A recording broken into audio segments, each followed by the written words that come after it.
Yes. Can we call you Dr. Ben? Or I refer to you as Dr. Ben all the time. Yeah, actually. we say Dr. Ben because Yeah. your last name is too long. Yeah. How do you Dr. say your Ben's last fine. name? It's Banihashemi. Ben. See, that's why we say Dr. Ben. No, even my patients call me Dr. Ben. Really? Yeah, because when I walk into the room, I always say, my name is Dr. Banihashemi, but you can call me Ben. So they actually tell them to call me Ben, Okay. which they love because Yeah. it builds this rapport. It's like perfect. Patients cool. love it. Yeah, it's new era, right? Yeah. Like it's Yeah. not so formal. Yeah. Well, I guess I guess we kind of did an intro there, but But is Ben Persian? You're Iranian, right? Yeah. It's Behnam is my full name. Behnam. Okay. So I go with Ben. But Okay. I spell it B-E-H-N so that people don't call me Benjamin. That makes sense. You know, Behnam's actually, there's some Lebanese people with that as a last name. Oh, really? Yeah, spelled differently. But I've met some Iraqis that are named Behnam too. first name? Yeah. Okay. can you hear yourself okay? Yeah. Oh, perfect. I'm like, this whole fucking conversation been that way. That's good. Yeah, it's good. Yeah. So, Ben, you are a cardiologist. That's right. How long you been doing that? And, well, okay, Hayden, cut that. Ben's a cardiologist, real estate investor, builder, fucking, where are we going now? Philanthropist. Philanthropist. That's right. Yeah. Yep. And most recently starting a fund. So, give me a little background. Like, where'd you start? Like, what made you get into cardiology? I guess, and we can kind of start there. It's completely different side of the spectrum. Yeah. Cardiology. It's true. You went to the maximum of medical, I think, is dissecting the heart. Yeah, that's crazy. All the way to dissecting funds and real estate. Before we dive into that, though, I do want to confess something. I thought you were a chiropractor for like a month and a half. Are you serious? Yeah. It's not even close, man. When Shane introduced us, he's like, my friend Ben, and I saw like C. And like I think you have cardiologist in your email signature. So if you look at Pipedrive, which is our CRM, it says Ben chiropractor. But now I know. Now you know. Now I know. Yeah. Yeah. Big difference. Big difference. Massive. From the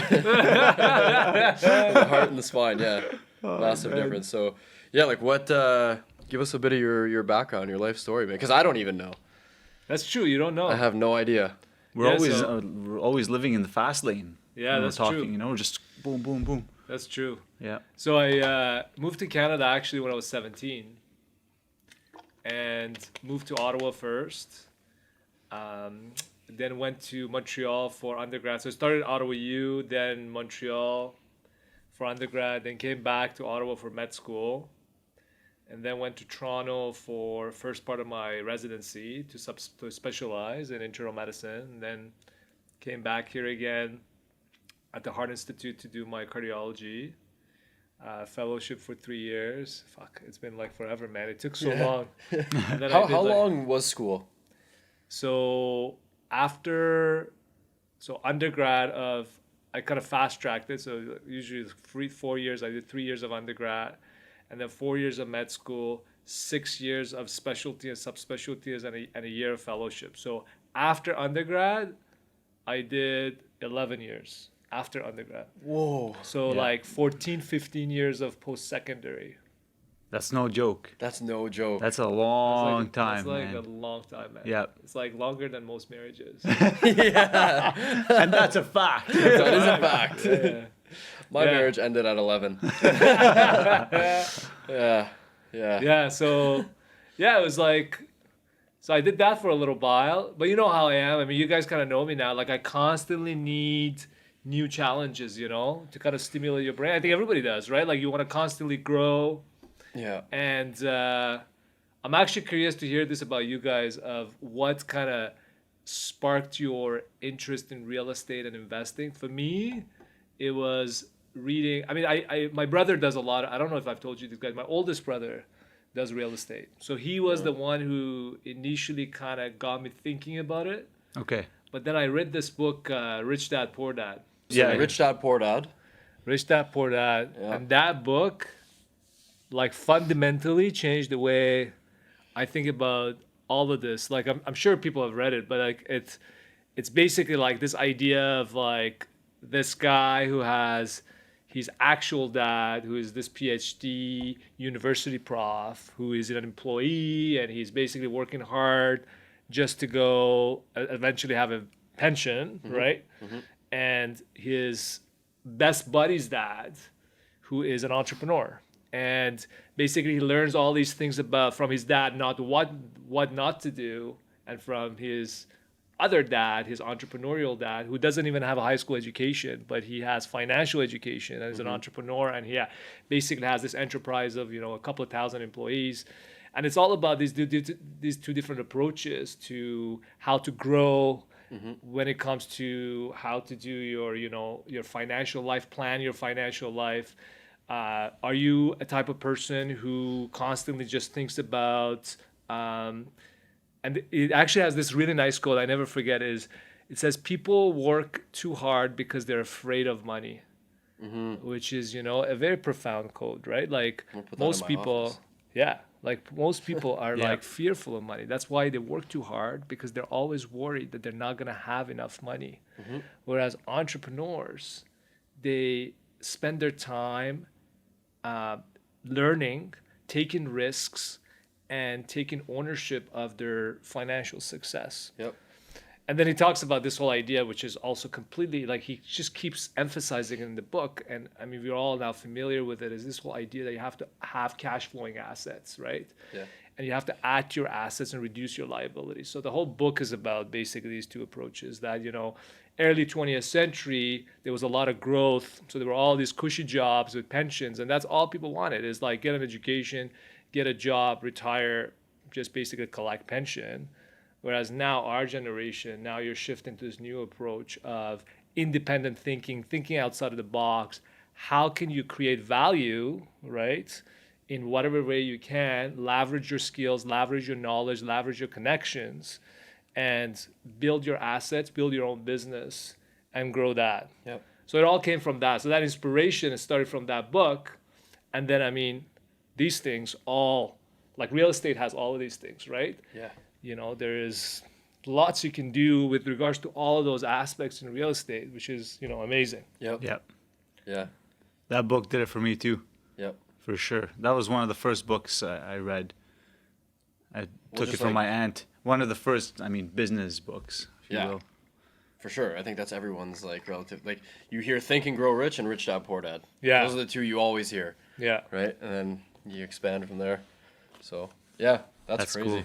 When did you read that, though? Was it after cardiology and you're fuck, I wish I read this before 15 years. It's true. I wish. It's true, man. I read it like 5 years ago. Oh, 6 years ago. So very recent, man. I wish I'd read it like 15 years ago. Like my life trajectory would have been completely different. But still, like what you do is got a whole other level of respect to it. It's something that money can't buy. It's true. So it's cool to have both now. No, I agree. I That's so have no rare. regrets. So rare. Right. It allows you, I think, to do what you're doing now allows you to, or what you did allows you to do what you're doing now, is what I'm trying to say. For sure. Right? I mean, there's a lot of, you guys do this every day too, there's a lot of critical thinking involved in real estate too, right? Problem solving, critical thinking, teamwork, like a lot of those things are also skills you learn in medicine, right? So there is actually a lot of similarities and a lot of skills that I can use now. I can leverage it in my real estate ventures, Oh, we know how how analytical you get. I was telling Ben yesterday about when we were talking about the hotel, and I called you. I'm like, hey, so you're gonna have to become a real big numbers guy. I already knew that from the first day I spoke to Ben. You know, analyzing the heart compared to analyzing a property. What's the process? Like, how do you analyze a heart? That's a good question. Fuck, you've been studying. That's good.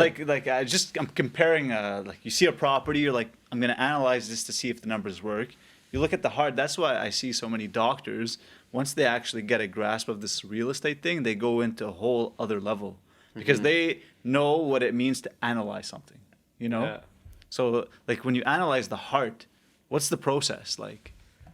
So, I think ultimately it comes down to like problem solving, right? Because when you have a patient, you are trying to figure out what part of it is working, like what is the problem, right? And how can I come up with a solution for the problem?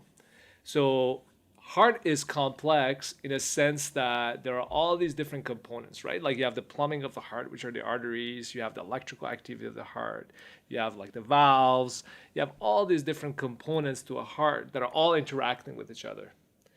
And what you're trying to figure out when something is not working is, okay, how are the different parts are talking to each other and which part is missing? Like, for example, you can have a heart attack and as a result of it, your electrical system doesn't work. Now, the patient might present with an electrical problem, but you're trying to figure out whether, the electrical problem is a primary electrical problem or is it a plumbing problem that has gone to electricity. It's actually really funny. Oh. Since I've started doing real estate, I communicate real estate terms to my patients to try and make them understand their heart problem. So like somebody comes in with a heart block, they need a pacemaker, and I'm like, the wiring in your heart. Yeah, exactly. I'm like, it's like a wiring in an old house. You know how you need to bring an electrician, you need to look at, and then I gotta go through all get an ESA done. Yeah, exactly. So I go through all that, and like patients are like, that makes sense. Yeah, Fuck, that's great. relating. You need a meter G contract for that one. Yeah, exactly. That's funny, man. Wow. Yeah, It's good that like you can relate though to. big time, and everybody can relate to. I mean, that's one of the nice things about real estate is like everybody can relate to it so well. So it's actually helped me a lot now in communicating with my patients, because that's like one of the biggest barriers. Like I think in a different level, and you try and simplify it so they can communicate with the patients, right? Yeah. But yeah, I mean, back to your question, I mean, the analytical part of it is very similar because the deals that we do is the same. You're looking at, that recent deal that we were looking at, you're trying to figure out all these different phases to how to analyze the deal. How much is the land worth? How much is this building worth? How much this part of the cash flow of the property is worth?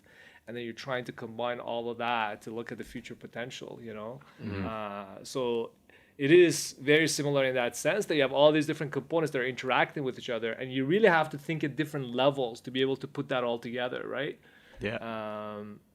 Which is cool. I mean, I love it. It's, Doing our little hour pro forma calls exactly. in the evening, like I love doing it, man, because then like at the beginning when I first started, finding solutions was almost, I had no idea what I was doing.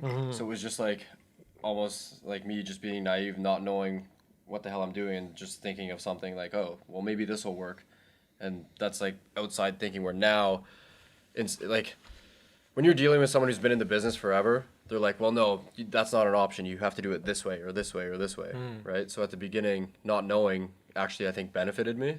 And now chatting with you, we're like, there's not just one, like me and you will go through a whole pro forma and we'll be like, okay, if the IRR is off here, well, then let's tweak the VTB. Or if we can't get lending based on that, well, now let's drop the interest rate on that. And like, there's so many different aspects you can go where I think a lot of people in real estate, they underwrite something one way and they're like, no, doesn't work, on to the next. It's like, well, no, think about it this way. Like, there's so many different options out there. Exactly. How you structure the deal, Yeah. like this deal now that we're going to potentially do, right? Like thinking about how you're going to structure it, doing a lease take back, how you're going to structure that, right? You can be very creative, which is very cool, right? There's always, you can take a mediocre deal into a good deal just based on how you structure it. Well, like the one in Toronto we talked about, right? The one in Cambridge that we're looking at. Right. Like you suggested, well, maybe it's an okay deal right now, but if we flip this and do a full VTB short term, well, now it's completely different. Yeah. Right? Like you're effectively getting like A lending with rates from 2 years ago. Exactly. Right? Even better because it's interest only, and then that allows you to turn everything over and you're still getting a great refi. Yeah. So Yeah, knowing how to structure the deal is so key in this business. that's how we save deals. Yeah, Right? Save them or even create deals. Yeah. It could be like a very basic product, but then the way you structure it turns it into a AAA deal. Yeah. Yeah. Yeah. Yeah, structuring is cool. It takes time too, man. It's like after doing it for so many years, you know where to apply all your strategies, if you will. Take out certain tools for the job. Yeah. Do you find now, Ben, since you've been doing like since you've partnered up with these other guys, do you find you can just kind of look at something right off the bat and be like, you'll know relatively high level if it'll work or not? Absolutely, right? Yeah. And I think a lot of that also depends on who you're partnering with, right? Because everybody, there are literally a million different ways to make money in real estate, right? So it's all about who you partner with. And that's why it's so cool, because every deal, depending on who your partners are, everybody has a certain expertise, a certain comfort zone of what they like, a certain niche that they like to work on. And some people just prefer personally certain types of deal, right? Like, are you doing a value add? Am I getting a stable property where I'm just going to sit on the cash flow because in a good location, I'm going to, hope for appreciation because the land is really nice? Am I looking at a multi-phase project where, maybe if we do a value add as a part of it, then we're going to redevelop another part of it? Mm-hmm. Am I doing purely residential? Am I doing a residential commercial mixed development?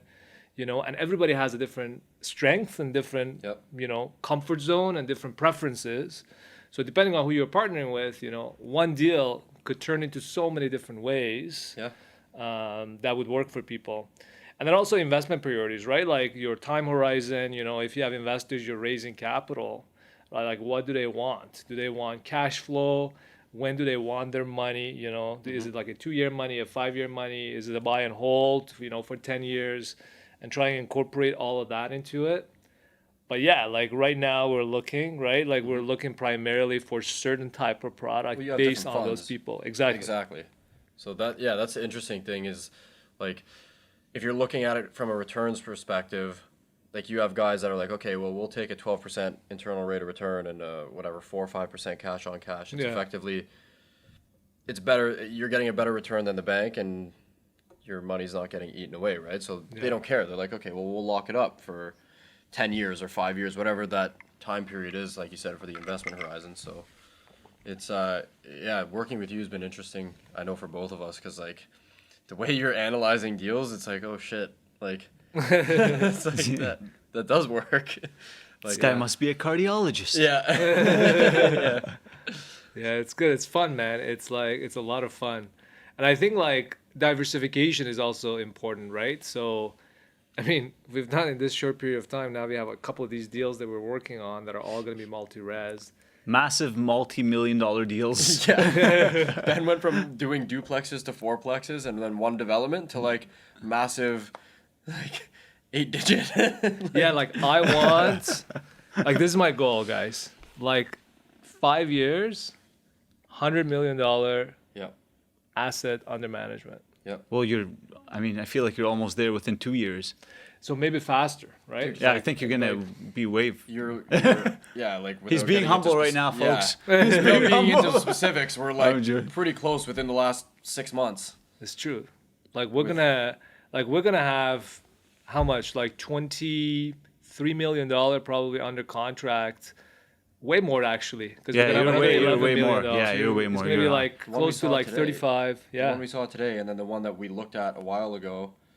So those two will gonna for sure close. That's true. That's 30 right there. Then we're gonna have the other one, the potential multi-phase one. That's gonna be another 15 mil. So you're already close to gonna be close to $50 million. Yeah, that's what I'm saying. You're gonna blow that goal way out of the water. The other one that you're doing with Piam's guy, like that's got to be similar pricing. Yeah. So.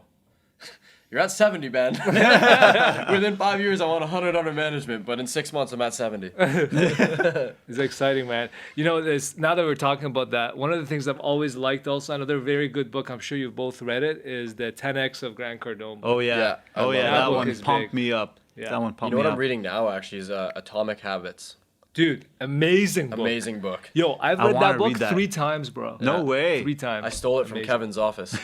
Yo, sick book. I have it on audio. I've literally listened to it 3 times. Yeah, that's a very good one. So much content in there. So rich. It's crazy. Who's the author? Who's the author? James Clear. James Clear, huh?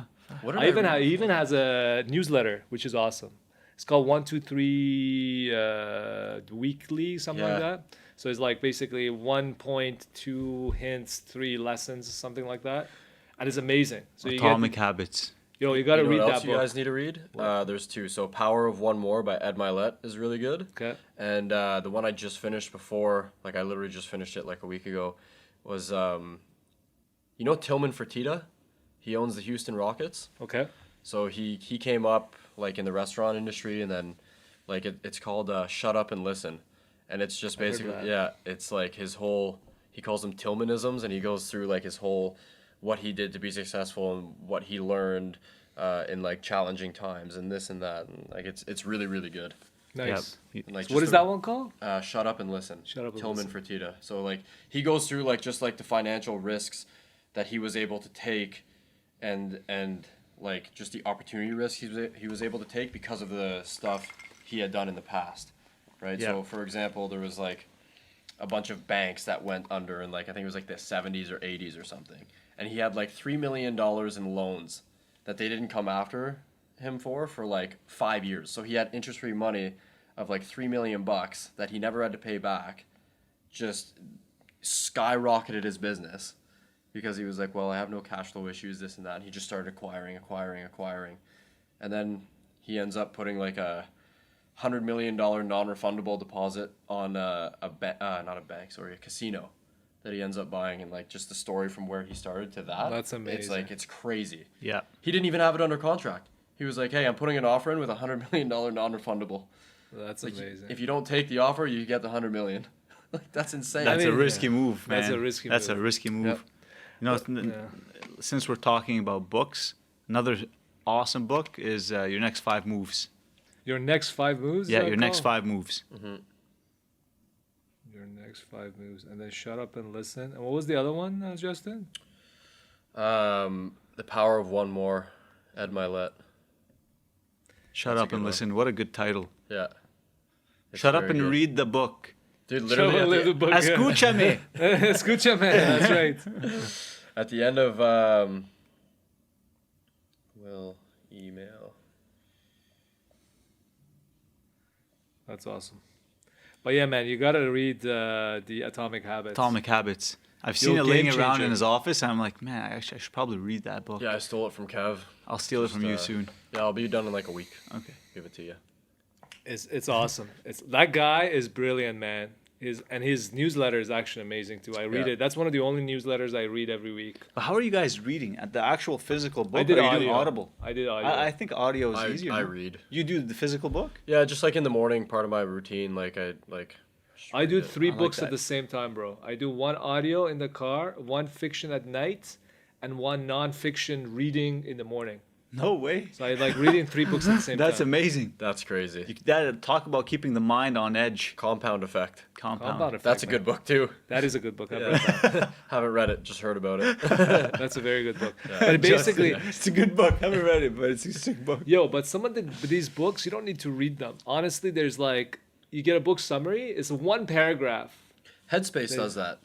Yeah, Headspace, Headspace? there's... Isn't that the No, Headspace is the meditation app, bro. Yeah, dude. Oh, they They have do to that have for a- books You now? can read. Yeah, man. No way. There's That's there's Blinkist, which there's actually a bunch of these businesses now. There's Chat GPT, my friends. Oh, I know that's the best, bro. Just tell that. Yo, dude, I have to. tell Have you that guys someone else. downloaded that? Oh man, we have a whole podcast speaking about that Really? Eh? with a guy who really knows how to use it.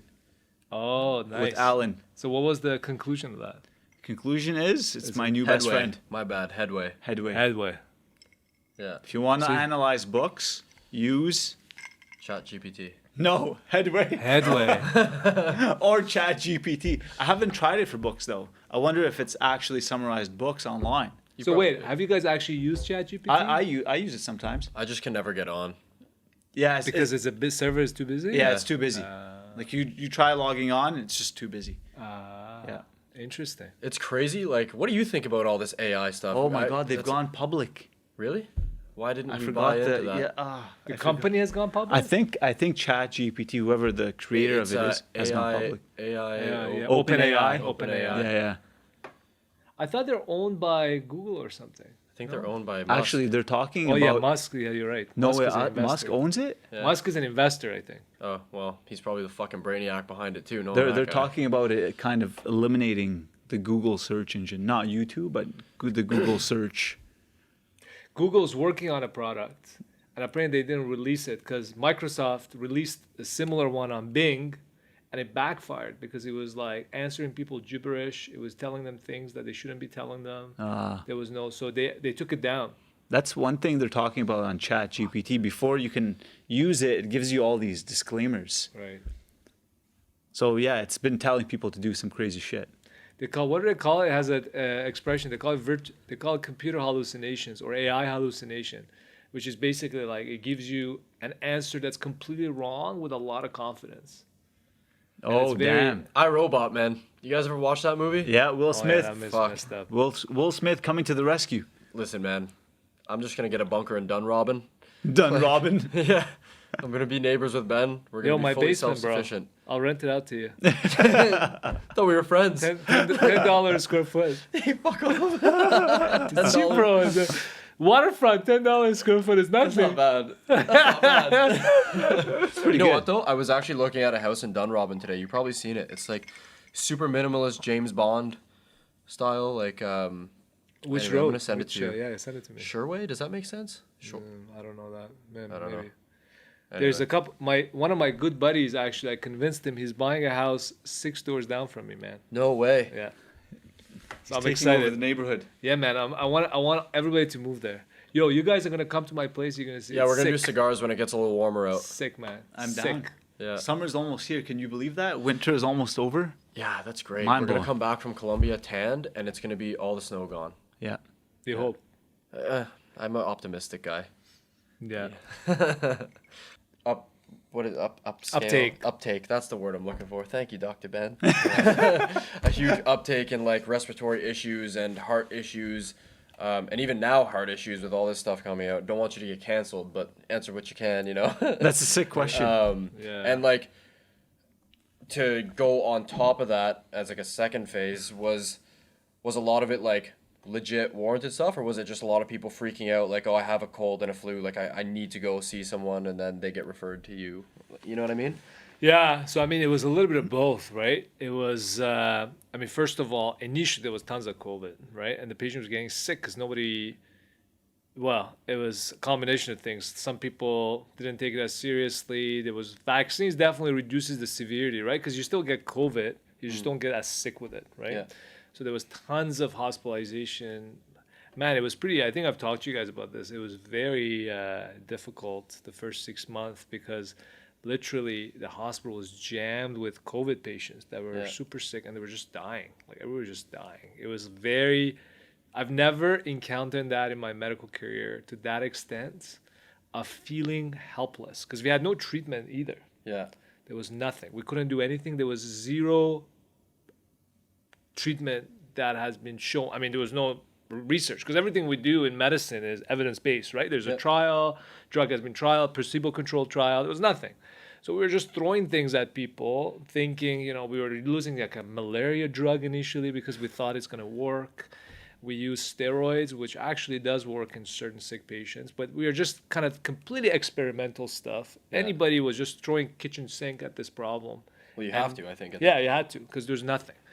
And it was pretty scary to see people that like they're just dying in front of your eyes and you can't do anything about it. And then on top of that, the hospital was completely jammed because, as you all know, the healthcare system is already, even before pandemic, was quite saturated, right? And on top of, so they were like, we were building a field hospital, like a freaking military style field hospital, the way they have it in war zones, Wow. in the parking lot of our hospital to accommodate this massive onslaught of people coming to the hospital. So it was pretty scary, I would say, the first 6 months. And then, you know, slowly vaccines came out and some effective treatments came out and the numbers started to drop. But then, you know, everybody was freaked out, so people wouldn't come to the hospital, right? So there would be this massive wave of older, sicker patients with other non-COVID problems, cardiovascular problems, you know. They just wouldn't seek medical help. Yeah. So, man, people were just dying at home. Like, ambulance would show up and like somebody would be dead because they would just hadn't come to the hospital. So that was another wave that was pretty scary because people literally were so afraid of COVID that they didn't wouldn't come even to come to the hospital. So, before I forget to, like, at the beginning, were people dying specifically because of COVID, or was it like they had some underlying stuff and then? Right. So Like, most you of know? them had underlying conditions, right? Yeah. Their immune system was weak. They have respiratory, like for example, people have other lung conditions, especially, right? Like you have COPD or you have, you know, what we call ILD, interstitial lung disease. Yeah. basically their baseline lung function is already down, and then on top of that they get COVID infection, like They're you're fucked. toast. Yeah. Do you think this was kind of magnified? Like the situation was a bit magnified towards COVID, and like just basically taking all the people that had these problems and who are passing away because COVID was here at that time, that all of a sudden it got labeled as COVID and magnified towards COVID, but really these people were going to die anyways if it was Probably expedited a the flu, process, which is or not good. did it expedite the process, or would it have been the same? I mean, I'll tell you this: if we had a more efficient healthcare system with more room for adaptability, we would have not been nearly in as many lockdowns. Like our Right. biggest barrier was the fact that our healthcare was already in a brink of collapse pre-pandemic. That's such a good point. If you go to any Yeah. hospital for emergency, Disaster. if you're bleeding out, you're waiting. You're waiting. Well, It's like, crazy. remember we- Sorry, sir, you're gonna you have to and- hold tight for a couple Dude, hours. We were talking to Dave about this today. He was like, his No way. assistant was like, said she had like a back issue, and then she was like, yeah, I got it in the emerge in like 2 hours. And Dave's like, even if you get shot, you're not in and out in 2 hours. How'd you get in 2 hours? Well, that's his point. That was his point. That there's no way that she's telling the truth. There's no way. She just wanted the That was morning the whole off. point. She wanted the morning off. Yeah. Because it's true. Now everybody knows. Like you go to emerge, you're waiting minimum 8 hours. Minimum. Yeah. You know, Which is crazy. it's crazy, man. See, it's almost like just bring capitalism back. We'll pay for it. Just give us. I mean, that's what's healthcare. happening, man. Yeah. That's what's happening. I mean, that's what's happening in Quebec already, right? If you want diagnostic tests, if you want an MRI, you go across the bridge, you get an MRI in, tomorrow. Really, but you pay for You it. pay for it. Yeah. No way. Well, that's Quebec like is Tom, doing man. that. I was talking. It was actually so one of our agents that works with us. The day I was actually meeting you at your office, he called me. He's like, he needed a surgery on I guess like a detached tendon in his shoulder, and he was like, I'm just gonna go private, man. Like it's like he's like he's like I don't got that money, but I don't want to wait like 6 months or 2 months, 3 months, whatever it is. Then his golf season is fucked, and everything is just delayed. Now he's just saying, fuck it, I'm going to wait till next winter, just golf the Yeah, entire yeah. summer. Do you think that 'Cause- would fuck him up even more, though? Yeah, probably. I told you, Tom. While he's swinging, you see a tendon fly out. He's like, you know what he did? He's like, I'm going to hit some balls. He's like filming and sending it to me. And he goes, my shoulder doesn't hurt any more or any less. So I'm just going to push surgery and I'm going to golf all summer. Oh my God. I'm like, Tom, that's probably really not good. Like, I know it sucks, dude, but like, you should get the surgery. Fuck that. All right, Tom. That's crazy. Grown ass man. That's crazy, man. Yeah. Yeah, but I mean, it was, yeah, man. And as we're still seeing the aftermath of it, right? Like with the healthcare, we're still seeing the aftermath. Like, there's a huge backlog that was created during these 3 years, and we're still trying to catch up. The wait time for anything you want to get is more than double of what it was pre-pandemic, whether it's an elective surgery of any kind. Wow. So unless you're dying, you're not getting surgery tomorrow or next week or next month. Man, Wow. this health system is really It's in shambles, unstable. bro. Oh, yeah. I forget what happened, but one of our clients and our friend Zaid, their kid had like something with like his mouth, or I guess it's like pretty normal tonsils or some shit. Yeah. Anyway, he like could barely eat, and like he was having a hard time breathing. Yeah, and probably tonsils. Yeah, and that's when I called you. Remember, I was like, hey, do you have that was anyone? tonsils. That was Yeah. tonsillitis. They couldn't tonsillectomies. You can't get tonsillectomies. Yeah, The kid, like poor kid, man. He's like Wow. 5. you can't get Wow. tonsillectomies. It's crazy. Man, But, this like- health system is nuts. You want to hear what happened when my wife was giving birth? What? Man, crazy story. She Crazy story. she was supposed to take, what's that shot called, Ben, to reduce the Epidural. pain? Epidural. Epidural? Yeah. She was supposed to take the epidural shot. She was about to give birth. She was prepared for it. She was ready to take the shot. The nurse goes in, sets her all up to take the shot, and all of a sudden, the nurse gets an emergency call. Oh, shit. Because the doctor has to administer it, right? Right. So nurse gets a call, says the doctor can't come and give it to her because there was a stabbing that he has to take care of. Someone Oh got my stabbed. God. He was bleeding. He had to go take care of that person. So my wife couldn't get the shot because there was only one doctor on site. So she had to give birth without the epidural. Oh my Should god. have called Dr. Ben. Yeah, I can't give that shot though, unfortunately. it's only what? Really? What's Yeah, because it goes into your spine, man. Oh, that's fun. Yeah, it's a very specific It's shot. very specific. So it's like it's all about. So there's actually a lot of technical. So they go like between I'm your. already like, you see me tense up? I'm like, It's yeah. very technical shot. But Yeah. think about it. When the woman is ready to take the shot, it means she's very close to Yeah, Going it's into very labor. time sensitive. It's Very, very time time sensitive. sensitive. So she did it without. So like you're sitting there, you're preparing yourself to take the shot, and all of a sudden they tell you that there is no doctor to come give you the shot. Yo, that shot is crazy because it's going right into your spine. If it hits your spinal cord, you can get paraplegic. Oh my know. God. So Maybe So they have to maybe it was go meant right- to be that all you didn't things get happen it, for a right? reason, my All friend. things happen for a reason. shout out Lana. Yeah. Lana? I don't know. I always rotate. Lana. Lana. Yeah. You see. Lana or Lana? I say Lana. I say Oh, it Lana. differently. I say it differently every time too. It depends on your accent, though. Yeah. Lana or Lana. Lana. Lana.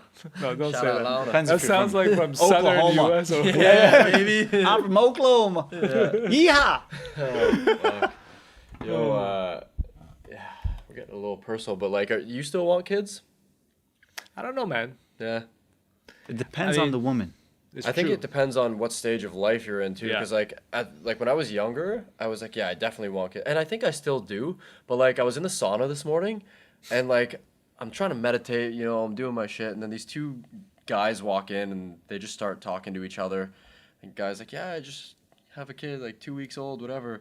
And then the other guy's like, man, you know what's crazy? Like they literally never met before. They're just having like a conversation, bonding over kids. He's like, you know what's crazy that no one tells you? When you have a kid, your life is literally fucked. I'm like, man, like, that sounds fucking terrible. Like, I'm cool to be Leo's Funkle. I'm good. Like, come on, my like Kevin's kids, like whatever, man. Like, it's fine. But like, I don't know. I mean, the way I think about it, I don't know how you think about it. You can tell us because obviously you've had now the experience. You thought about it a lot more. For me, I think about it when I get old. Yeah, Like when you're 85, because I see that in the hospital all the time, bro. yeah, People come in. The saddest situation is if somebody is like comes in 85, 90, and they're super sick and they have nobody. yeah. Like it is a pretty devastating situation, and I'm not even close with them, and I still feel the pain of loneliness at the final stages of your life. Well, you telling me Honestly, that just brought me that's- to a place that- too. that's- Like, that's that- fucked, dude. That's the point. Honestly, it's a long-term investment that is that's- also that has short-term benefits. But that's only if your kids turn out good. That's the other problem. Because I also see patients who I have will 5 slap kids. the shit out. Oh, dude. So that's the other part, right? Because I mean, I see that all the time. Like somebody has 5 kids, tons of grandkids, still alone. Yeah. Yeah, that that's really- that makes it even worse. That's And- that's Yeah, that the makes You it worst. know even what? Now worse. that we're That's the talking this worst. out a little bit more too, and I always say it, like I always tell people, like it's kind of a joke, kind of not. Like I have a certain net worth and financial goal before I have kids, and I think that's like, think about those guys. I don't know their situation, never met them, but they're probably like average people, whatever, right? Like working average job, and like that's fine. But I think that also has to do. no, bro. No, I think so. money You know, is if anything, if you have too much money, it actually messes them up more. No, I'm not saying from that perspective. I'm saying because think about it. When you have 3, 4, 5, like. Bro, It we're costs- the type of guys. I know where you're going with this, but we're the type of guys that can do it all. You know what I mean? Like people say, like kids will slow you down from making money, or No, that's not where I'm or going achieve with your it. career. I thought that's what. No, I what thought I'm just that's where saying you is were I going. think like it adds stress and causes relationships with your kids and your spouse and your parents, like, you know what I mean? If you're thinking about all these things and you feel like, okay, I'm not providing, or oh my god, like my kid wants to do soccer or hockey and like I can't do it. You know what I I mean? think it's You see all where I'm about going with spending it? time. Yeah, yeah, but it's it's about spending pressure. time. Yeah, the It's pressure, additional I guess, pressure. the pressure. Yeah. It's additional It is pressure. pressure for sure. Yeah. But pressure makes diamonds, baby, Yeah. and babies. Yeah. And babies is You're true. right. You don't need much pressure to make babies, though, bro. Yeah. I don't know what you do. Mine is I don't exert too much pressure. Me. Cut that, Aiden. Hey, cut that, please. Yeah, maybe cut that whole last conversation. Whole conversation. Oh, man. fucking stupid shit. Yeah, but no, listen. It also comes down to the woman. And your support system. Your that's what I was support, gonna your say. support system's system, your wife, the in-laws. You know what I mean? You have to look at the whole package. So Yeah. before anybody has a baby, make sure that the backup is all there and the woman is solid. Like really, it's a massive decision that people make. Like it's such a massive decision that sometimes it's not even worth doing. Yeah. You know what I mean? Like it really has to be calculated, semi-calculated. Like I feel don't like overthink it. Yeah. And but- people rush into it too, I think, where like if you're not happy with yourself or your partner Yeah. or your Oh, yeah. relationship, and then you think, okay, well, our marriage is dying, so let's have a kid to bring that back. Okay, well, that's great. It just stalls it. Back to the kids. One thing that I want to say, for me, when I think about that, I think about legacy too. And I think a Yeah. lot of people do consciously or unconsciously. Because, we all think about what's going to happen after you die. You build these things, we grow, we buy buildings. I mean, one of the ideas I love about real estate is, I'm going to have this, like we talk about legacy building, right? Yeah. Like you buy something that's going to live beyond you. And Yeah. that's the whole idea of having kids for a lot of people. And I think about that all the time, is Yeah. you want to have someone who's going to carry on your legacy on this planet. Yeah. So Legacy that's is also a huge, big man. part It's of such a Well, that's what you were saying. It's a big driver. Yeah. It's a big driver. Sometimes when you stop, you think to yourself, like, what the fuck am I doing all this for? Then at the end, you're like, this is one of the biggest reasons. Exactly. It Continue gives the you a legacy. meaning. It gives you a drive. It gives, Gives you you a drive meaning. and meaning. Yeah. Yeah. And meaning is huge, right? Like they talk about every book I've ever read about happiness, every podcast. That's one of the biggest things, right? Like you need a meaning in your life and in your job. Like to enjoy your job, to be happy in your job, you gotta have a meaning. You gotta find it meaningful, Yeah. Yeah. right? So it's like the same idea. When you have a kid, then all of a sudden everything you do is in that context of being more meaningful because you're doing it for for Leo. 100%. I've been working harder since he had a kid. It's a big driver. Yeah, Justin's been pumped. Full out uncle here. I'm like, we're doing it for Leo. Actually, I gotta pull something full for out. Leo right now. Yep. Check. Yeah, man. It's huge. Yeah, man, that's a big thing. Like you guys are getting me fired up. Might just call a girl right now. And Man, look at, just to go back on the meaning of that. Look at David Letterman. The guy's Yeah, that's 60 true. years old or something. He just had a kid. Really? Yeah, I think man. he's I didn't know that. loving it. Yeah. I think so. Doesn't he have? I think he had another one too a couple years ago. Like this is the second one in the span Oh, of no like way. 5 years. I think. No way. Well, I heard look him at Nick talk Cannon. about. You know Nick Cannon? How old Oh, is he? who's that? He's he's Nick Cannon. Oh, he's got blonde hair. No, dude. No? The I was way off, eh? show you guys. Nick Cannon. This guy, rapper, American TV personality. Oh yeah. Yeah. What about him? He's at like 30. What? 30 kids? Yeah, I dude. mean that's a different reason. I mean he's just not. Yeah, having he just- his protection. pull-out So, game is his not- pull-out game This is very guy's weak. this guy's not shooting blanks. Yeah, No. exactly. Shout That's out him, though. crazy. Yeah. 30. I think it was Kevin I don't Hart. want 30, bro. Kevin Hart gave him like for his birthday. I think he sent a vending machine of condoms to his house. That's amazing. Yeah. It's so funny. A lot of child support, my friend. That's amazing. But 30 kids.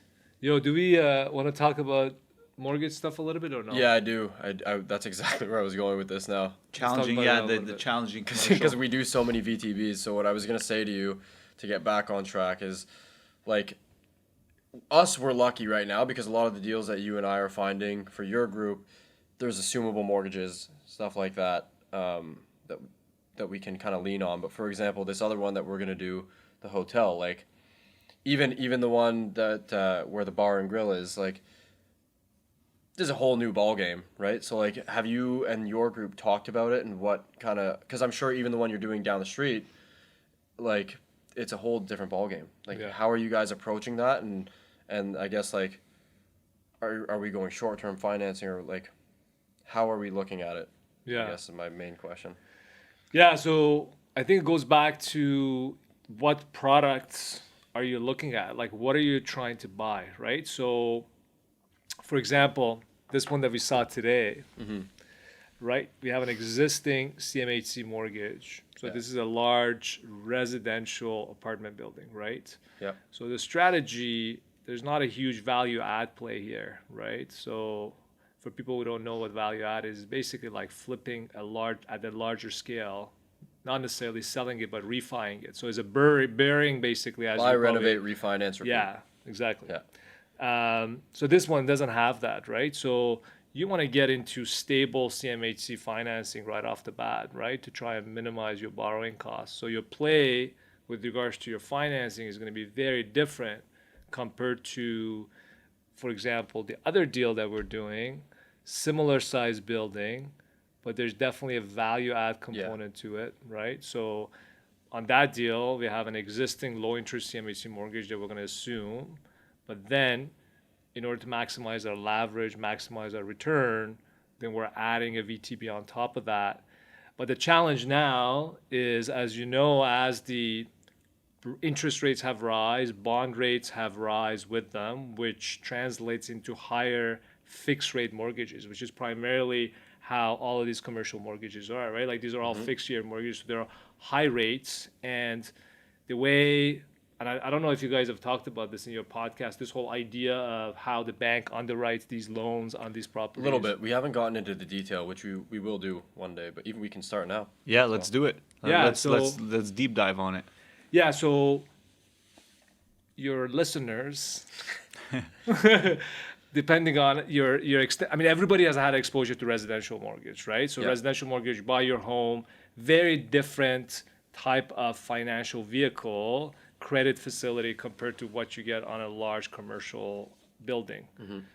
Residential mortgages are all about, the way the bank underwrites those is all based on your personal financial situation. It's based on your personal net worth, based on your income.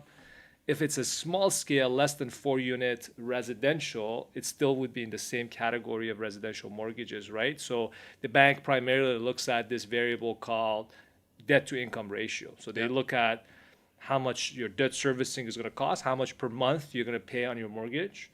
And then in the denominator of the equation is your income as a person, not as your business, none of that. Actually, what you're filing every year when you do your personal tax. And that's the equation they use, and they use a ratio anywhere, minimum 30%. Once you're over 30%, they start kind of humming and hawing a little bit. And depending on what kind of relationship you have with your bank, they can go up maybe to 50%. Whereas for the commercial, it's a completely different ballgame, because now your personal income is irrelevant. What the bank is looking at is, how is this property operating? How well it's cash flowing, right? What's the net operating income? And then they look at a different variable, which is DCR, the debt coverage ratio, right? Yep. And they look at basically, after you pay all the expenses of the property, how much money is left, and what is that number look like compared to what the debt service is looking like, which is how much per month you're going to pay in mortgage. Yeah. And that's how they underwrite the deals. But now the challenge is, obviously, debt has become a lot more expensive. So your debt service, which is how much you pay per month to pay your mortgage, has dramatically gone up. So as a result of that, that debt coverage ratio doesn't look as good. You can't borrow as much on the property. So your leverage is lower, right? So then we have to get creative, like we have with these deals. Right? We use this thing called VTB a lot, which is vendor take back, right? So what happens is the seller gives you a second mortgage essentially, and depending on the deal, then you can structure that VTB in whatever way you want. I mean, for that last deal we did, we had to get quite creative. We went quite back and forth multiple times. Yeah, we're still getting creative, exactly. That was crazy. Yeah. That was one hell of a creative session that Still was not done yet, but hopefully it'll be done. Yeah. Hopefully we can close it. No, it'll go through. We're there. But like just before, because I don't want to lose this thought. Yeah. For everyone listening too, it's very important with who you work with.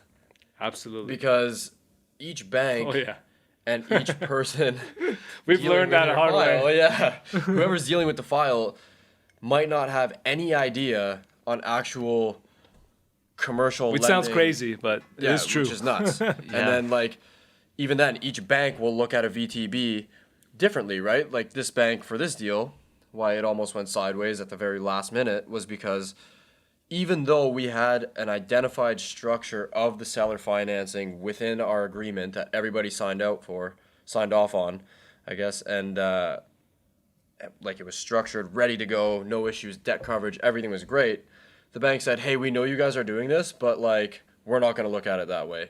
We're going to underwrite at almost double the interest rate, and we're going to take the interest only payment and change it to blended. So now you're going to be paying the VTB back and you're going to be paying the interest, which completely killed the deal. They've essentially got their own expenses, if you will, set in stone, and no matter what you do, they're still going to use these rules. Yeah, like the terms of the deal on They were agreements of irrelevant. purchase and sale was irrelevant, right? It was all about which was actually a good learning, Very good. very good lesson for us to know, Yeah. right? The way they underwrite it, which was crazy. What was the metrics they used? So 25 years ammo they used. 25-year AM, 6.5% interest, blended, Horrible. blended payments. So they basically use prime rate. Yeah. So instead of using whatever we had agreed on in our APS, they were using the prime essentially. At the time, it was prime was 6.5. Yeah. So that's what they were using, which is completely like a nonsensical number, but that's how they underwrite That's it. how they But then we go mitigate to risk. Yeah. but then we go to a guy like from First National that we were working with, and it's like, yeah, We could endorse him. Can we yeah, endorse yeah. I him? think like shout out Daryl. So Shout out to Daryl if we you're were listening. working with Yeah. Daryl, and like Jack knows every deal we do. We either get him or try to get Daryl on the file right away, because like Yeah, he gets involved even He's- with brokers that we work with. That's awesome. They'll connect. You know. he's on large deals. He's been within a $200,000 loan amount. That's awesome. And that's just from me sending him a rent roll, an expense statement, and he's like, yeah, you'll be here. Experience, right? Yeah. Lots of experience. But then you call them, and it's like, okay, well, on this deal, like for example, with RBC, we had a 0% interest-free, like no payments, $1.2 million VTB, and they're like, good talk, we're not gonna accept that. And then I go to Daryl, he's like, yeah, no issue, like Logical lending. if you go up to 2% interest crazy. on it, I can get you 1.7. Like up to Yeah. 1.7 if you go 2% if they want some money back. It's like, dude, this is great. Like, why couldn't we do this from the beginning, you know? So, anyway, who you work with matters. Yeah, Is for the sure. gist of it. And going back to, structuring the deals, right? Creative financing. Then the next layer after the VTB would be promissory note that now we're doing. We're getting even more creative with one of these deals. Yeah. So we have a CMHC mortgage, we have a VTB, and now in order to maximize our leverage and maximize our return, we've added a promissory note Yeah. kind of your promissory note is actually going to be in the second position above the VTB because of the way we're structuring it. But there's all these little finesse to make sure the seller's happy Yeah. with how we've structured it. So there's a little bit of a legal framework that you have to watch for. Yep. We still have to figure out a little bit how we're gonna How we're going to do that. how we're gonna do the promissory note. Yeah. But I'm not We'll worried. figure it out. I'm not worried. We'll They're figure it out. All most counsel is on board. We'll say. Yeah. Like, so it's good. But like going back to the financing stuff too, a lot of people have no idea that debt coverage ratios change based on the amount of units. So a 6 unit, you can go down to a 1.1 DCR, right? Important. Yeah. On purchase, not on refinance, on purchase. So that helps a lot. People don't understand that you can go up to 40-year amortization period with CMHC, which even if your interest rate goes higher, just that amortization thing is huge. Absolutely. Like spreading it out over the course of 40 as opposed to 25 years is I mean, CMHC is a pretty powerful way. That's a of, great tool. A great Going tool. through CMHC Yeah. is such a great tool. People are People like, the don't think premiums. about it No. sometimes. Yeah. No, they don't. And they I stress, brought it yeah. up to an investor the other day. I'm like, why don't you just? They were thinking about doing a big VTB and just like butchering the deal from the get go. I was like, why don't you just do proper financing on it, go through CMHC, Yeah. and pull a pari passu. Like considering you're gonna keep it for a long time and you're not going to flip the property, there are options. Yeah, and like there's ways to pull equity without refinancing that people don't know about, right? Like it's Pari passu, what do you call it? pari passu. Pari passu. Can you explain what pari passu is for our listeners? Sounds like Peter Justin? Pan's cousin. So pari passu essentially when your building goes up in value. So let's say we take a 10-year term on our financing, and within call it 5 years we've had X amount of turnover. So our building goes from $6 million to $10 million. Well, now we have an additional $4 million in equity. So what the bank will let you do is, with keeping all the debt coverage ratios the same at about 1.2, 1.3, you can essentially pull a CMHC second mortgage. So you're pulling equity out, and that mortgage runs for, call it 5 years. So it runs consecutively with the first, but you're also paying the interest rate at that time on that amount. So if we pull $2 million and interest rate's 3%, well, now we have a blended rate. So for example, we have a deal we got 4.3%. If we pull $2 million out and rates are at 3%, well, then we'll have a blended average of the two. This is the detail-oriented part of the cardiology coming out. Yes. But Hayden, cut this out if he schools me. Going to. I know. It goes a I little know deeper, exactly but what he's you're doing. like pretty. that was pretty pretty on good. point. That was a very good on-point Yeah. practical part of it. But just the idea of pari passu, right? Like it's just basically a legal term that means equal. The biggest thing about it is Yeah. that it's not a second mortgage, right? So No. the idea of it is that is running parallel at the same time, and Consecutive, therefore you get a blended rate because it is not a second mortgage. So when you get a VTB, right, it's a second mortgage. So it's coming in the second position, meaning if you ever sell this property and have to pay off the lenders, you pay the first mortgage first, the first lender, and then you pay the second mortgage. Is it closer to a line of credit then? Pari passu is kind of like, Yeah. exactly. So whenever yeah. you get a refinance through the bank with a line of credit, that's a pari passu Yeah. loan. Yeah. Yeah. I wonder what the hell does pari passu mean? I don't know, dude. It means equal and parallel, something like what that. language? Is Latin. Is it right? Latin? Yeah. Yeah, it's most of these. Interesting. Thank most you. of Guy these- knows everything. Bro, He's it's the important. I know. doctor and real estate king. Cardio guys. king. Yeah. I've learned most of what I've learned from these two guys, by the way. Thanks, Ben. Thanks. Man. Yeah. What the fuck was I gonna say? Yeah, but that's a great tool. It is a great tool. It's a great tool that Oh, people yeah. don't think about. And what I've heard is you could potentially use it more than once. Like let's say it's a 10-year term. Can you possibly use it more than one time? You can, but I don't think it would be beneficial for you because the amount that you bring at least speaking with Daryl, like you want to maximize as much as you can. The Well, it first depends time. on how much value add you have, though, right? Let's like say if it there's a goes lot up. of juice. Boom, yeah. Yeah, but he did tell me too. He's like, if you guys get the building to $10 million, but then 2 years later you get it to 14, like, yeah, it still might make sense, but you're gonna have more of an issue. Interesting. Yeah. Why is that? They typically only want you to do that once, and then once you go to renew at the end of the term, then it essentially resets, right? Like you get another 5-year mortgage, or 10-year if you want, and then pull a pari passu again at 5. You know, Yeah. so Like I think if you have a 10-year mortgage, like this one that we're looking at now, although this is shorter, but like let's say if you have 7 or 8, let's say you have 8 years of a 10-year CMHC left, and you're purchasing that property, maybe in these 2 years, you've got like this one that we're getting now. How many years is left on the 2030. 2030? So there's 7 left, and we're getting now a pari passu on it. Almost definitely we're going to get a pari passu on For it. sure. Because there's a lot of juice, right? Because they have such a small CMHC loan Yeah. that we're going to get a big chunk of extra money when we're acquiring this property on top of the existing CMHC mortgage. So we're going to get it. I mean, he suggested to us 2 options, right? He suggested that we can either, correct me if I'm wrong, but he suggested that we can either run a 2-year Yep. pari passu, and then at that point, get a 5-year Yeah. to match the other existing CMHC mortgage. So you could potentially do it twice. Like we could potentially do that if we wanted to, or we can get a 7-year. Yeah, you can. I think what he was saying is just because of the bond yield or The Like the it's- curve inversion. yeah, that's where. It So gets it's just the challenging. 2-year money is more expensive than a 7-year money. But right? you have so much equity and upside that it's like Yeah. I don't think it would really matter that Yeah. much. So yeah, it's Yeah. it's interesting too, like just how much people think that adding a VTB, like yeah, that's great, you're getting in with less money, right? But you're also really leveraged. People are, oh my god, you're leveraged. People don't understand you might be more leveraged, but your return is actually better by adding debt. Less money onto that. down, Yeah. more money made. Like I'm looking at a deal right now. It's 2 6-units side by side. My buddy owns it. He's like, yeah, I'll sell it. And, we'll give you another VTB on top of it. He's like, if you want 100% financing on it, then we can do it. Just cross collateralize something else, whatever. And which I don't mean whatever. Like cross collateralizing is very high risk.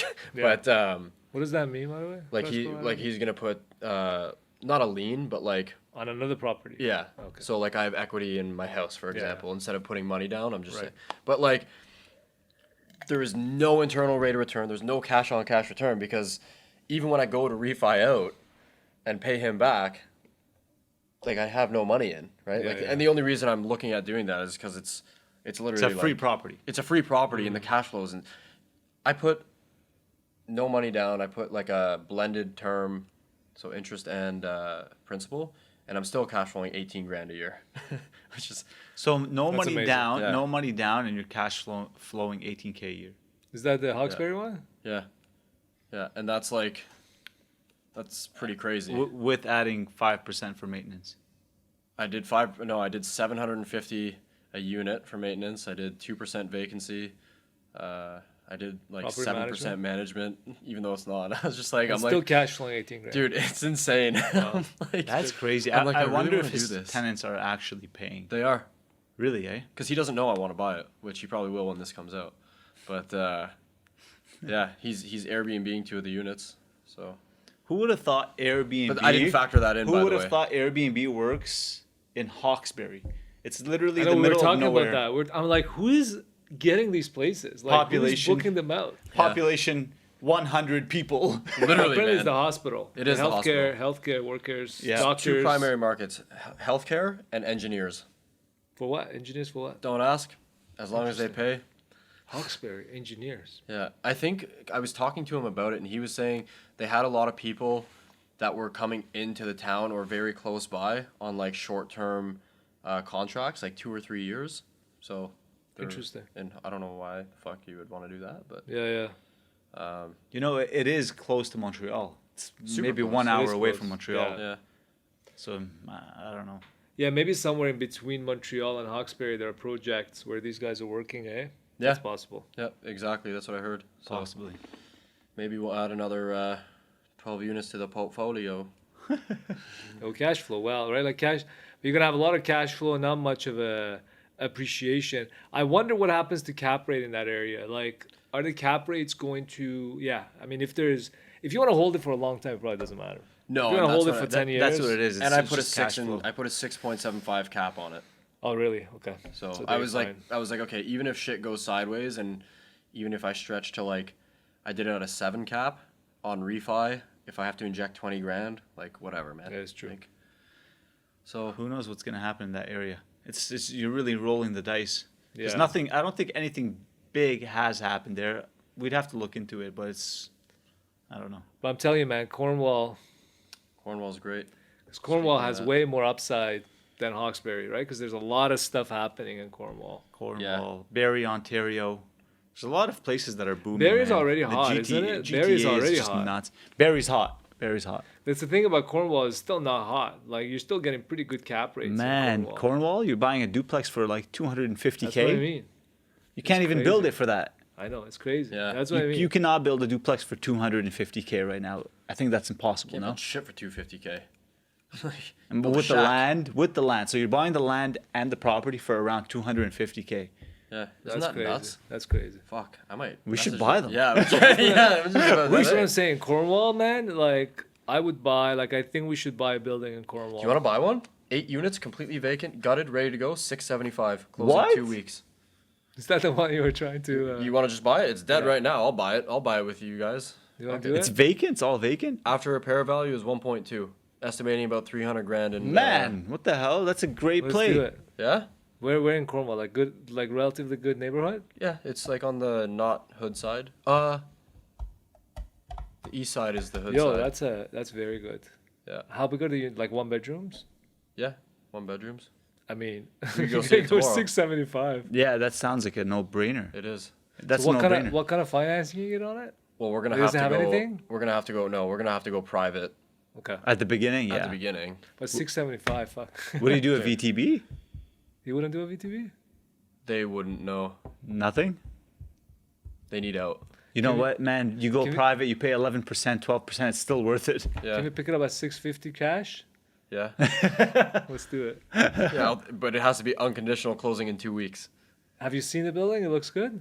Yeah, like I've seen. Like it's rough, but like you're factoring in 300 grand for renos. Just get a good inspection, just in case it's going You to can't drop. get an inspection You know, right now. they're yeah. This deal Why? is This is the Chris deal. But they won't let you do an inspection.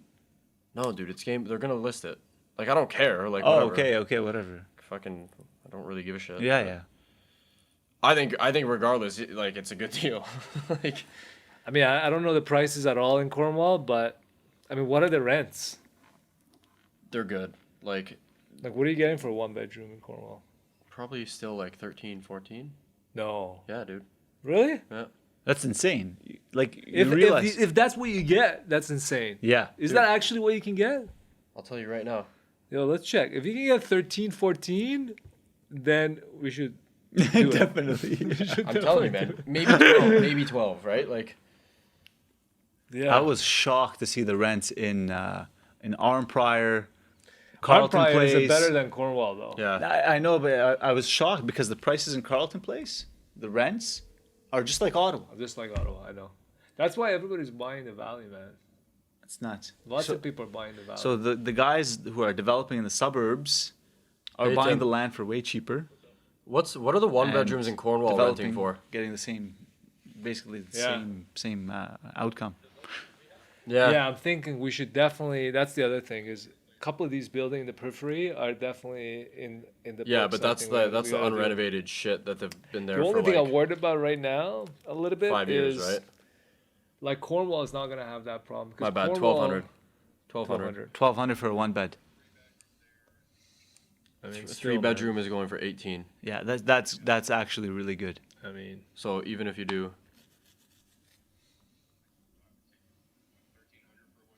But what if Yeah, it's 1,300 completely for one. renovated? Completely renovated one bedroom, you could probably get 1,300. yeah, 13. Is that an 11 cap that I see?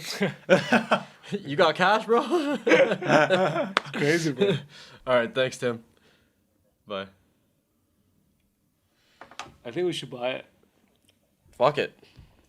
Who's gonna manage it there in Cornwall? Do you have people? And our management. Hence our management's We're everywhere, gonna bro. send George. Yeah, yeah.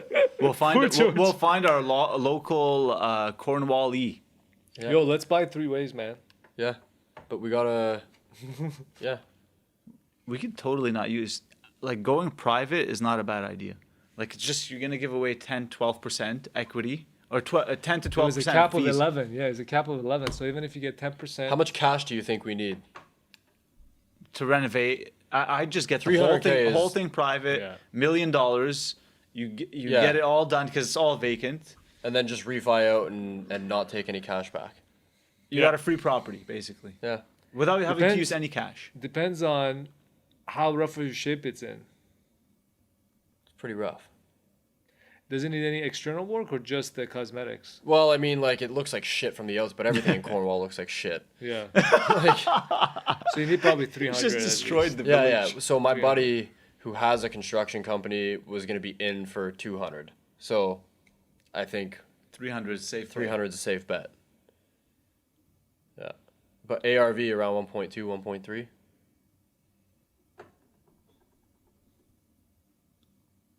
We're doing too many deals at the same time, bro. Yeah, but it's just a little baby. Well, this is the time to do it though. But you need a lot of cash for this. That's the problem. We just leverage Carly. You leverage something. Yeah, you can leverage something, not use We any could even cash. do Armstrong. They're like 700K in Armstrong. Yeah. 600K, something like that. But you won't be able to refinance that. Like my properties, I'm trying to refinance. I can't even fucking refinance them right now because it's the Yeah, but you have like the smaller stuff, right? yeah. Yeah, so it's different. Like this 8 unit, we get CMHC, no problem. The listeners have gotten a live view.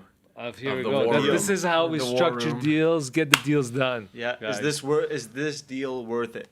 I think it is. Is Cornwall worth it? You know, we have to double check who is going to lend out there. Bro, we own Northland Financial. Shout out Northland Financial. What did you get? 950 value? No, I'm Oh, trying you're to. doing the 300K. yeah. Well, what did you use? 1200 I use 1200. Yeah. times 8 times 12 times 0.65. 75. So just do 950. What do you think the cap is out there? 06? 6%? 6, yeah. 6.5. But 6.5 was Right on par, baby. Yeah. See? 1.25. What did I say? Between 1, Yep. 2, and 1, 3. Yeah. it's pretty good. He analyzed it. Okay, I'm calling the sellers. Live on the podcast. So will you I'm with take Dr. Ben. 550? Will you take 550 cash? They bought it for 3. They take 5. Yo, just give Imagine. 'em- yeah, 2 years ago, 3 years ago. Yo, never split the difference, bro. Go 550, and then Yeah. we'll get it for 6. Full commission. With full commission. With full commission. Yeah, be like, listen, we can get it off your hand tomorrow, 550. Well, not tomorrow. Man. Are we serious? Because like I could do I'm down. Bro, I know nothing about the rental market there, but if you think it's good, like, what's the vacancies like in Cornwall? It's not. It's bro. Cornwall. There's nothing. What do you mean it's nothing? Like it's zero. Like people need places, bro. Okay. And with Amazon coming in and Great Wolf Lodge and everything, like I don't think it's gonna get Is worse. Amazon going there? Amazon is doing another thing. I'm like pretty sure I read something about that like a couple months ago. They bought more space. No, I didn't read it. Somebody told me. Someone who works with Amazon told me. They sent me the parcel. I mean, I know 2 people who invest in Cornwall. Yeah, and I mean, it's amazing how these properties are cash flowing. They have close to 0% vacancy. So, I mean, this is from someone on the ground there. I can come up with 60,000 right now and not be stressed. I can come up with a lot more than that. It's just- Add a couple zeros, champ. That's what I was waiting for. It's just a matter of whether it's good to go with regards to. Yeah, I mean, it's good. I mean, if those rents, you're confident in them at 1,200, I'd be confident in 12. and the rental costs, we're confident that's not going to cost more than 300. Until you get in there, but it's like, you know. Yeah, I think if we can buy it, what happens if we buy it at 550? Let's see. I don't know if they'll buy it. They'll let us buy it at 550 because I know their bottom line has been 675. Like I had unconditional at 600. They were like, yeah. Oh, no way. Try, champ. Huh. So you had it unconditional at 600. They said no. Yeah, they were like 675 is our. They just want to be done with it though. So we can get it for 650 though, I'm sure. Yeah. I mean, if I call them right now and say, hey, we'll buy it for I have a 650. buy. Yeah. But They'll take it. What do you think, Jack? I want to see it. go tomorrow. Yeah, we have to go see At it. least in online. Like, are there any pictures inside? Yeah, like we gotta see something from the inside, bro. We can check it. We can check it out. Let's talk about it later. Yeah. We'll check it out. Yeah, yeah, we have to look Well, at it. let's just see it, and then at that point, because the numbers make sense. Now Numbers it's just make the sense. product, like Yeah. physically. Yeah, Yeah, exactly. That's the only thing, and location wise, like, is it in the slums or is exactly. That's all we need. Those to are the know. I think it's other right on only the 2 edge. factors. I googled it. I today. love think living it's on right the edge. Yeah, me too. Okay, so we'll And check we're it out. getting capped with 11, so it's as long as it's not complete in the middle of the slums. Yeah, you're getting an 11% cash like cap rate. That's It's amazing. crazy. I hate when people So go ti- offline to hang out with their kids after like 6. It's so ridiculous. Shut up, man. So, I would say number 1 thing for my patients: if you smoke, you gotta quit smoking. Tom had 3 cigarettes before 9 a.m. today, within 20 minutes. Really? Oh yeah. Oh my god. Sorry, continue.